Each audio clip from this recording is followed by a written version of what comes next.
Hello viewers, আসসালামু আলাইকুম। কেমন আছেন আপনারা? আপনাদেরকে ব্লগ স্ট্রিম পেজে আবারও স্বাগতম। আমি ট্যুর নিয়ে গেছিলাম সীতাকুণ্ড, চন্দ্রনাথ পাহাড় ও গুলিয়াখালী বিচ। আমাদের গাড়িতে ওঠার কথা ছিল রাত্র 10:30। সারা রাস্তা জ্যাম থাকার কারণে গাড়ি ছাড়লে 12:30টার সময়।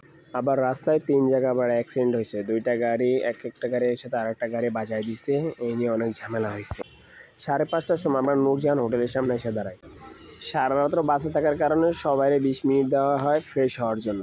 সবাই ফ্রেশ হয়ে আবার গাড়িতে উঠি। 7:30টার সময় যায় সীতাকুণ্ড পৌঁছাই। হোটেলে নাস্তা পানি করার পরে সবাই মিলে বের হই সিএনজি নিয়ে পাহাড়ের উদ্দেশ্যে রওনা দিই। ওইখানে নামার পর দেখি 10 টাকা করে লাঠি ভাড়া দিচ্ছে পাহাড়ে ওঠা এবং নামার সুবিধার্থের জন্য। আমরা লাঠি না কিনা লাঠি নিয়েই উপরে উঠে গেছি ওনাদেরকে না জানায়।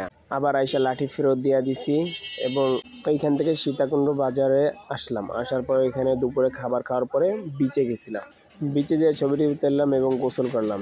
আমরা বিচে যে সময় গেছিলাম ওই সময় যেয়ে দেখি নদীতে জোয়ার আসছে, তাও অনেক মজা হয়েছে।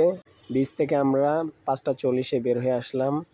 7:30টায় গাড়িতে উঠে ওইখান থেকে রওনা দিয়ে আসলাম ঢাকা 12টার সময় পৌঁছাইছি। আজকে এই পর্যন্ত। দেশের ভিতর এবং দেশের বাইরে কোথাও ঘুরতে চাইলে আমাদের গ্রুপে নক দিতে পারেন। গ্রুপের নাম হলো ভ্রমণ আলাপ।